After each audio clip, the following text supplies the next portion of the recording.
You're listening to The Resilient Animal. I'm Annie Peterson, Doctor of Education with a Master's in Mental Health Recovery and Trauma-Informed Care. This podcast is an exploration of how helping other living beings can benefit human mental health and well-being, and what makes us all resilient animals. Hello, Resilient Animal listeners. This is Annie, and I just wanted to let you know that later in the episode, I share a story about our African gray parrot, Doc, with Cindy, and received kind of an impromptu reading. So you'll hear more about that later in the episode. Thanks for listening.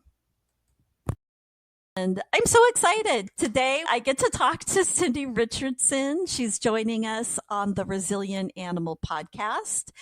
I've spoken with Cindy before on Animal Bond Academy. We've done some episode or an episode with Cindy, and I love Cindy. And she, oh, thank you. Cindy is an animal communicator, and I love speaking to not just any animal communicator. I love speaking to Cindy. I've just learned so much from you. And welcome to the Resilient Animal. And can you just tell us a little bit more about yourself, Cindy, and what you do? I've been doing animal communication and healing for animals since 2000, so I'm going on 25 years.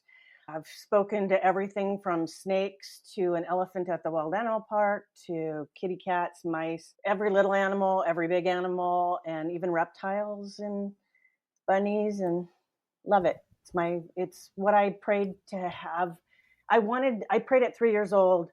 I want to talk to animals like Snow White. And everybody said, oh, shut up, you're being stupid. You can talk to animals. I want to talk to animals like Snow White, and never thought I could. And one of my first dog that I had on my own, not my family dog, was murdered by the person I was with because he was jealous of how much I loved him, Corky, a little angel in heaven. And I sought somebody to reach him. I didn't know that anybody could. Read the book, Talking to Heaven, and thought, oh my gosh, people can.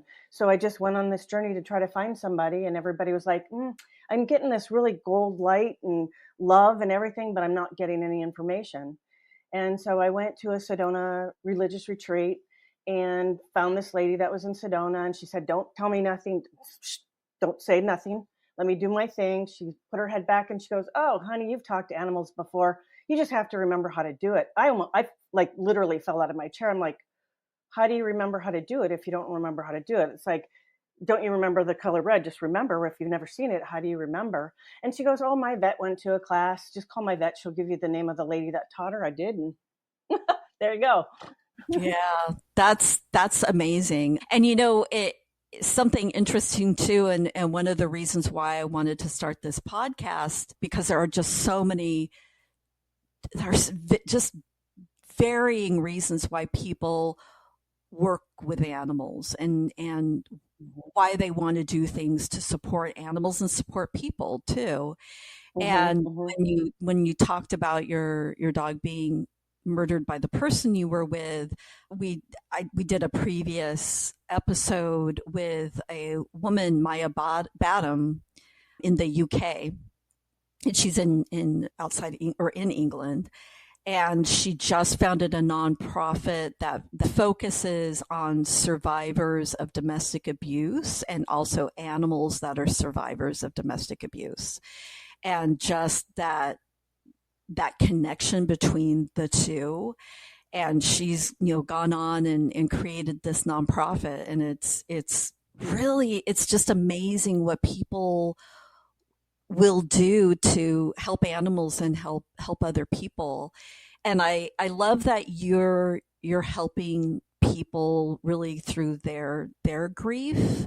Can you just share with us a couple stories maybe about people and how they've lost animals, and just so many people still don't see it as a problem if they lose an animal, and just kind of a get over it kind of situation. Can you just share with us? Yeah, when I was with the person who did this, I I couldn't find a place that I could rent that would accept me and my animal. So I wanted to get out, but back then there wasn't the opportunity to. And if I did go to a place to get support, I couldn't have my dog with me. But now I wish I would have just slept in my car at that point because my dog would be alive.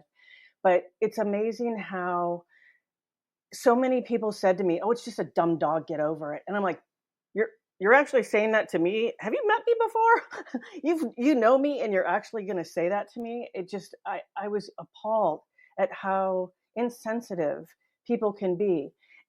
It's like a I've never had children, but even people with children, their animals are still one of their children. It's not just a pet like they used to be, a dog or a barn cat or whatever. They're extra special. But one of the probably most poignant things that happened when a lady lost her German Shepherd, she was so distraught, she was suicidal.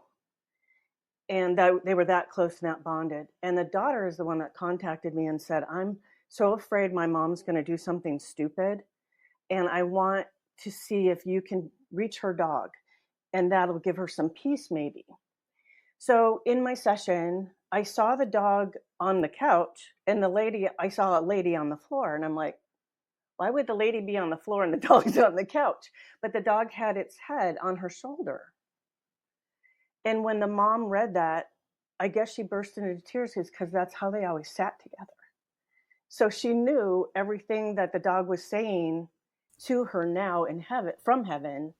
It was a true message for her, and it changed her life. It just changed her life. So I just now thought of something, and I don't know that this is something I asked you about when we did the Animal Bond Academy episode, but so it's a very long story, but my mom had lost a cat and did not know it. I mean, lost in that the cat ran out of the house because some people had left the front door open and the cat just disappeared. Disappeared. Mm-hmm. Yeah. And so she wasn't sure if her cat was still alive or not. And very much like this woman you were talking to, I recommended that she see a therapist, not just because she was so distraught not knowing. Is it possible for you to be able to try to communicate with an animal whether or not you know that animal is still with us, or is that just something? Okay, can you tell us a little bit about that? Yeah, I'll give you a couple of stories. One, a cat got out like that. Didn't have any idea where it was, if it was live or dead or not. And so I talked to it and I saw pallets. I just saw these tall pallets and a bush and a fence and then these tall pallets. And the girl goes, "Oh, I live near Home Depot. I live right near Home Depot. I know where that is." And I go, check. Because it's not like cats can give you the street signs, names or whatever, or the name of a store because they don't read. And sure enough, the cat was there. She found the cat, and it was at Home Depot in between the bush and the fence and the pallet. Wow. But then on another story, there was a ferret that I was asked to talk to that had passed away. And the lady contacted me right away. We became really good friends. And she said, "Will you please talk to him because he passed away, but I'm just worried." So I did, and I said, I'm trying to remember what his name was. It was so long ago. I think it was like Cinnabuns or something like that. And that's adorable. I know, right? I go, "Do you know that you passed on?" And he goes, "No, I'm still here. I still see my mom. I still blah, blah, blah." And I go, "Honey, I'm so sorry, but your body is no longer alive. So you did pass on. So let me call the angels in." I did, and he's like, "Oh, I see all these angels. Oh my gosh." I go, "Well, go with them. You'll be in heaven. You'll still see your mom. I can still talk to you for your mom and, share messages." And she said, after I did that with him, his body finally went cold because it was staying warm, but he was dead. Wow. That's, I think, one of the most obscure situations that I've had with it. But. Yeah. So, and you mentioned communicating with an elephant. Can you just talk to us a little bit about that and what the circumstances were? Her name was Cookie. She was at the Wild Animal Park, which is the old name of it. Now it's called Safari Park or something like that. And one of my friends at church, he knew one of the trainers at Wild Animal Park. And I guess this elephant was having such severe arthritis. And it was just like hurtling worse. I mean, faster than it should at all. So he goes, well, come in, meet with me and talk to her and see if you just get anything. Well, she Mhm. was that her whole life there was used to having people come in. They were her friends. And so she goes, all I do is I stand here. I stand over there. I stand over there. I stand back there. I stand over there. I'm sick and tired of standing. So I said, what do you want? You just need more stimulation and stuff, right? And she goes, yes, I got to have something because I'm just sick of standing around. So they ended up putting her in one of the shows and her arthritis progression stopped. It started getting better, didn't go all the way, it doesn't heal itself kind of thing, but it stopped the progression immediately. And Wow. she was so happy. She was so happy. Yeah, yeah. So what are I do want to hear more about some of the families that you've worked with and definitely some more about the animals, but so what we're talking about isn't necessarily something that everybody, just like anything, when people aren't used to a certain subject or how something is done, they might poo poo it. So, what's your response to naysayers? The people that are like, "What? What? You talk to an elephant? What?" So, kind of, what is your response to that? When I started it in 2000, it happened a lot. And I would support the Humane Society. So I'd have a booth that was supporting myself too. But I'd have people come up and say the nastiest things to me. And I'm like, I don't need you to come up and just be nasty to me. If you don't believe it, just walk by. I don't care. So one time I was at one of the events and this guy has this beautiful black lab and the black lab's face is up at my booth. So his face is like right there at the table. And he goes, if you can communicate with animals, talk to my dog. And I go, okay, what's your dog's name? And he goes, Oscar. So I put my hand down on the table and I'm looking at Oscar and I'm communicating with him. This dog picks up his head. He looks back at me. His eyes are huge and he goes, and he starts barking and like little howls and little squeaks. And the guy was like, holy cow, you are talking to my dog.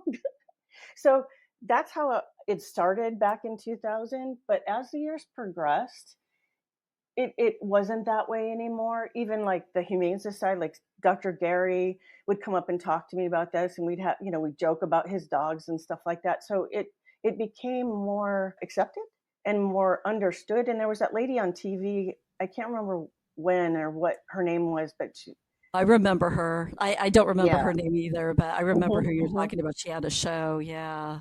Uh-huh. And that helped a little too. But Yeah. it is from 2000 to now, it is so different. I never had male clients in the beginning. Now I have a lot of male clients because they were the ones that poo-pooed it the most, which was, I don't know Yeah. why, but they did. More Yeah. black and white, maybe. I don't know. Yeah.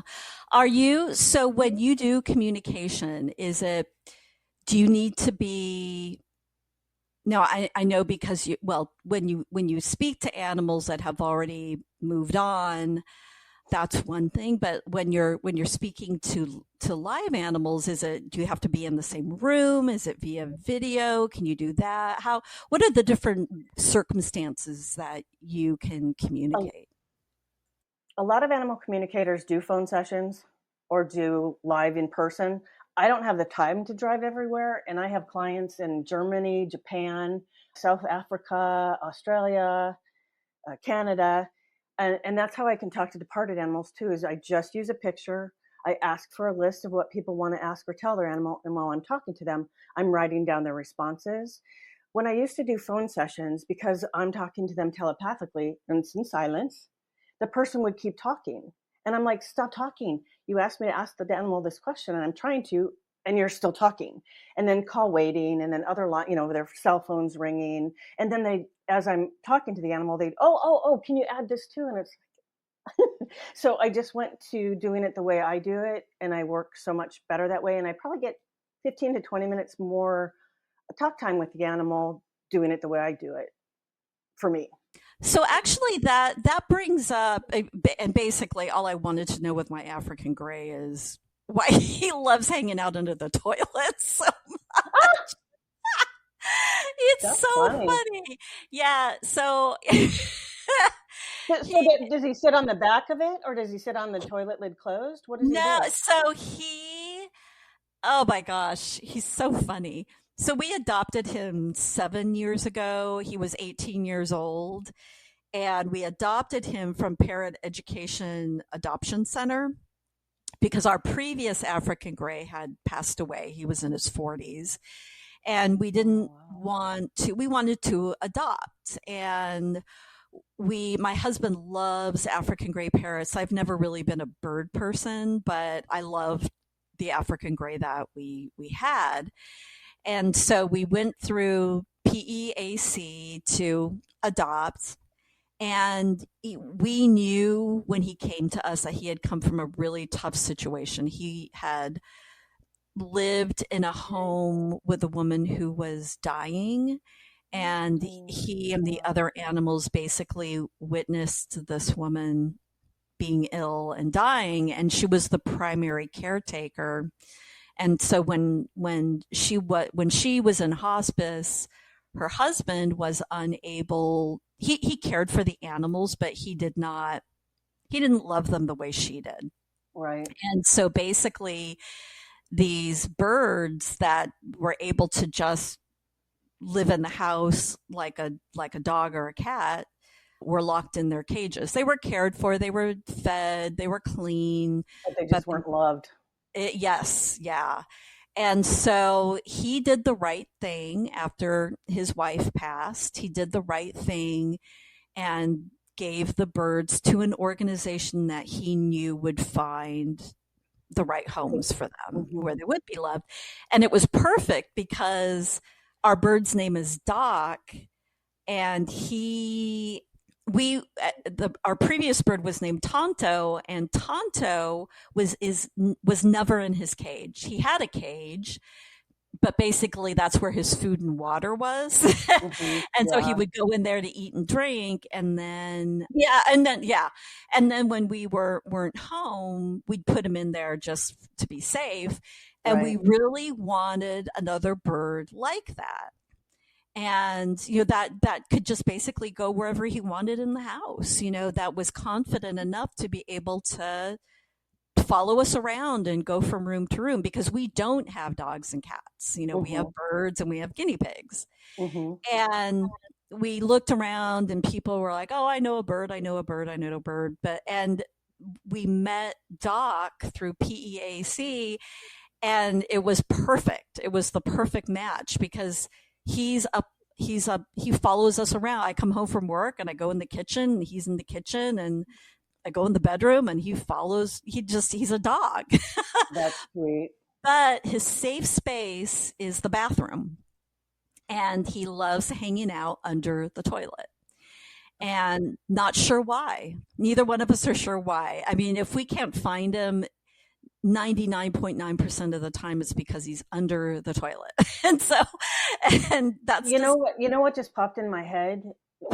If the woman was sick a lot, she would be in the mm. bathroom a lot. Yeah, that's Oh, giving me goosebumps. I But I didn't mean, we even can always think of ask him. But that.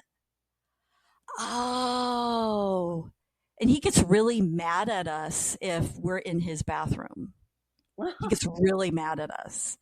So oh God, Cindy, we've had this bird for years, and that never even, I don't think that's even occurred to either my husband or I, that might be why he loves it.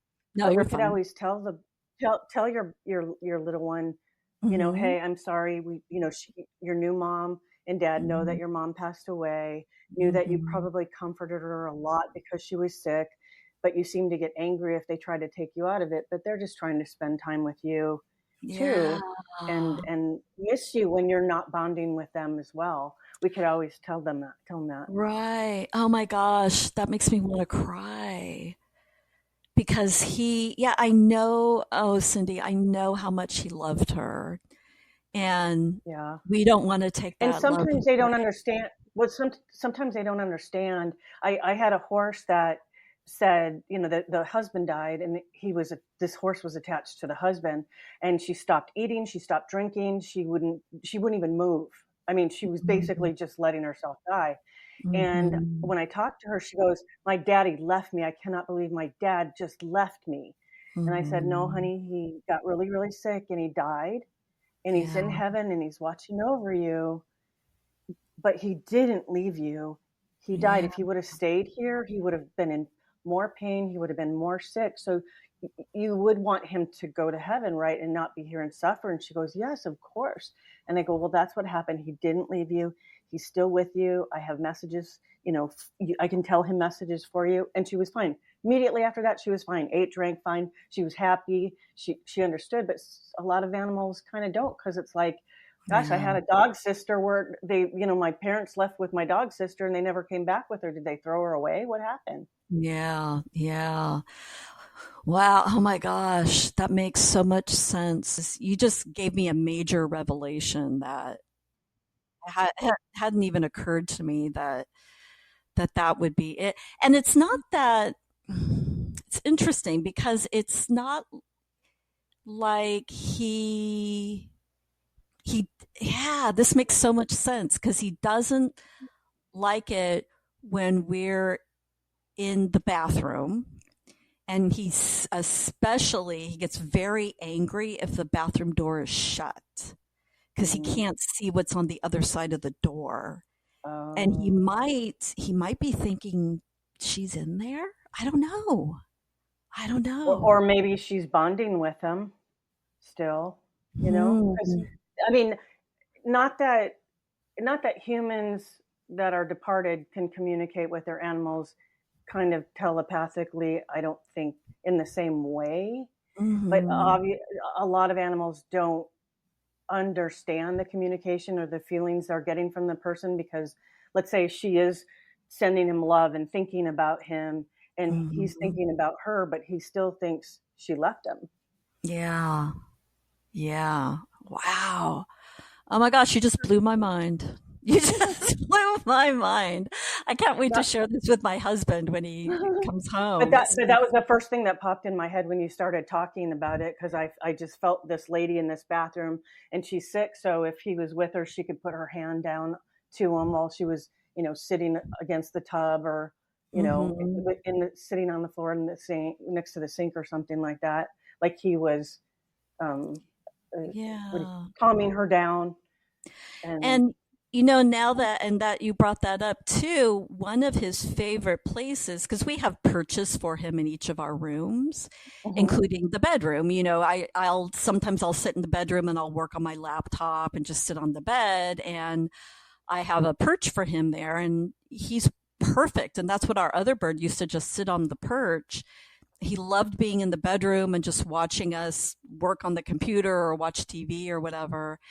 And we thought we had struck gold because Doc is the exact same way. And we were like, wow, that's so perfect. We didn't even have to get him used to sitting on the perch in the bedroom. But he's probably so used to sitting on a perch watching his mom in bed, Yeah. his previous mom in bed, that to him, it was just kind of a normal thing. Like, A of course I'm going to normal, be, yeah, like yeah, it was just normal for him to feel comfortable there. right, right. Yeah. Yeah. Wow. Whew, boy. That's really amazing. That's amazing. Okay, so I'm going to backtrack a little Mhm. bit. Thank you, Cindy. No problem. That was super Thanks for helpful. thanks for asking me. I appreciate that. No, I just gave you this really long story and I No, came out on no, the I other appreciate end it. like, wow, that's crazy. No, I appreciate it.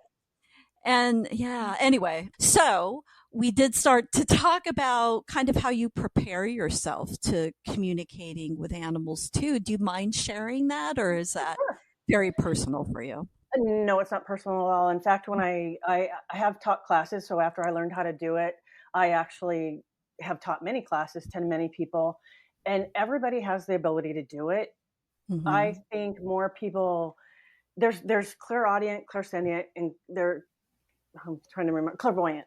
So most people, when they're communicating with animals during my class and after, they feel things. Some people will see visual pictures, Mm-hmm. like what when you were talking about your parrot, that visual popped into my head. So Yeah. some people see visually. It seems like less people are clairaudient and hear the animal talking like I am. And it's ironic because I'm very visual, and it's Mm-hmm. odd to me when I first started doing it that I was clairaudient. I'm like, I'm so visual. Why am I not? Why is this my realm? But I'm like, okay, don't complain. This is, you got it. Right. So when I teach people how to do it, I just say, I don't care what your religion is. If you're not spiritual, that's fine. But you need to quiet yourself, get yourself in a quiet space. So even though I might have 10 people in my class, when they're doing it, they're all quiet. So, they could go into different rooms or whatever. So I just had everybody do whatever they do to get their mind to shut up, because mine never shuts up usually. So whether it's Same. prayer, yep, I know, right? Same. Whether it's praying, whether it's meditating, whether it's just staying in a quiet space for a little bit, just to get your mind to shut up enough so that you're actually going to be able to hear the animal more. Mm-hmm. And I've not had anybody leave the class not doing it, even though some people said, "Oh, I'm not doing this." People in the class looked at them and go, "You were spot on. You didn't get a lot of information, but you were spot on what you found." So Mm-hmm. everybody can do it. It's just that I tell people, get in your quiet space first. I have found the reason why I work better the way I do with pictures, and it worked the same with all my people that were attending my class, is when you're using a picture. If I have a live animal next to me, they're moving, they're paying attention to everybody, they're smelling the smells, they're walking around, and it distracts the person. So if they're just looking at a picture, you're connecting 100% with that, and you're not paying attention to what's going on in the room. And I even taught a class at the San Diego Humane Society, and it was the same thing. I only had literally like an hour, and people were doing it, and they were like going, "Oh my gosh, I can't believe I'm doing this." So Mm-hmm. everybody has the ability, but just get in a quiet space so you get your mind and your body to stop, so that you can be open to getting that information. White sage, I burn white sage. I have aromatherapy that I burn. I always have my doggies with me, so that helps me. I hope that makes sense. No, it does. And that's why I think it's important to, to talk about just the process too, because I mean, I was just like, hey, can I show you my bird? But of course you're going to need to prepare. Of course you're going to need to prepare for that. And I've done it on demand, kind of like the example with the doggie at the booth, but I'm preoccupied with, the world going on too. So it's not as full, I Mm-hmm. guess, of a sharing with the animal, if I'm Right. not prepared. Right.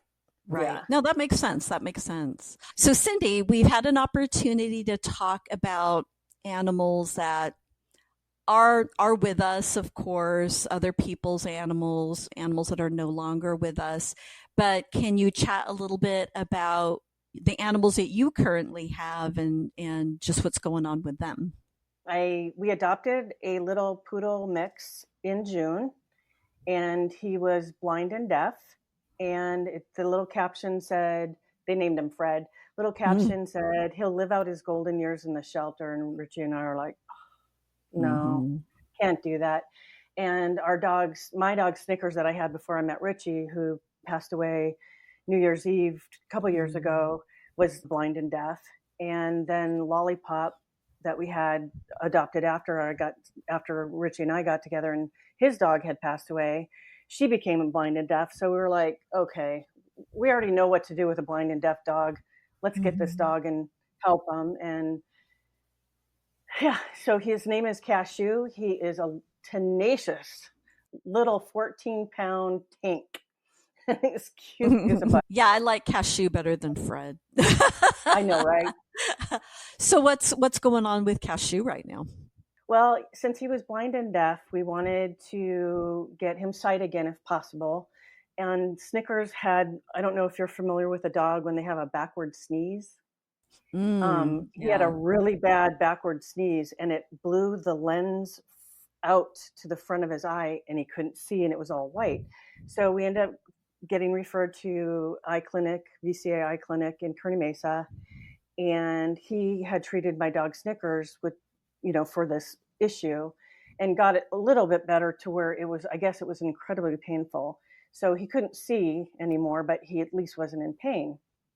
So we already knew where to go with Cashew, and we took him there, and he was a candidate for cataract surgery, and we got him cataract surgery, and he can see. It's amazing. Mm-hmm. Yeah, yeah, great. Yeah, and that's what I really love too, Cindy, about you is that, you walk the walk, you get animals, you adopt them from humane organizations, you work with humane organizations, and you're out there trying to give animals their best lives. So thank you. Thank you so much Oh, for thank that. you. Thank And you. I know it's not cheap. So if there, is there a way people can donate to you and to help Cashew as well? Yes, please. We started a GoFundMe. My husband did. It's under Walter Richardson, but it's Cashews, Cashews, Cashews Journey to Regain Sight. And even though we can't afford it and we'll be paying on it forever, so anybody's help would be so appreciated, because he's going to be on drops the rest of his life, and like one little 3 ml bottle is like $50, and he's Mm, has to have that 4 times a day in each eye. And so we really are calling for anybody that can help. And then we found out yesterday that when we went to his fifth eye appointment, actually, yeah, fifth eye appointment, that he has retina detachment. And so now we have to go to a retina vet eye specialist in Pasadena. So it's going to be another operation that'll be in addition to what we've already spent and are trying to hopefully pay off in years. But mm, he was blind and deaf. So the only senses he had was touch and smell. When he could mhm, see for the first time, it was amazing. He was like a little bunny hopping around, a little donkey kicking. It's mm, amazing, but we just had to do this for him, even though we don't have the money to do it. We just had to give him that gift, because he was abandoned, he was neglected, he had severe dental disease, he had severe ear infections, blind and deaf. They found him on First Avenue on a busy street, foxtails in his fur, feet, ears, everything. He yeah. deserved to be able to see. Yeah. And so for those of our listeners who aren't local to San Diego County, so First Avenue is, are you talking about downtown First Avenue, Cindy? El Cajon, and it's a very busy Yeah. street. So how he didn't get hit by a car, eaten by a coyote, Yeah. I don't even know how he survived. I mean, he's just that amazing. Yeah. Yeah. And so Cindy, if people want to reach out to you because they're in need of some assistance with communicating with their animals, what's the best way for them to contact you? Emailing Cindy@gmail.com. So it's emailing Cindy@gmail.com. Or my phone number is 760-533-4603. And my website is chatswithanimals.com. And thank you for letting me talk about Cashew, my little boy of joy. Oh, of course. Of course. You're doing everything you can to help him. So, again, just thank you so much, Cindy. And thank you so much for insight regarding my bird Doc, who I didn't know I was going to get as much insight today. I was pleasantly surprised. But thank you for everything you do for animals and for people. And all of Cindy's contact info I will also have in the show notes. So, again, thank you so much, Cindy, and we will talk soon. And thank you, Annie, because you do so much for animals and to help people learn about and find out about. And you're incredible. And I just love the YouTubes that Oh, we did together too. We had so much fun. I oh did yeah, anyway. absolutely, absolutely. So yeah, so I'm also gonna the link for Animal Bond Academy will be in the show notes too. So I really encourage people to take a look at that too. So thank you, and we'll talk Thank soon. you. Okay, take Bye. care.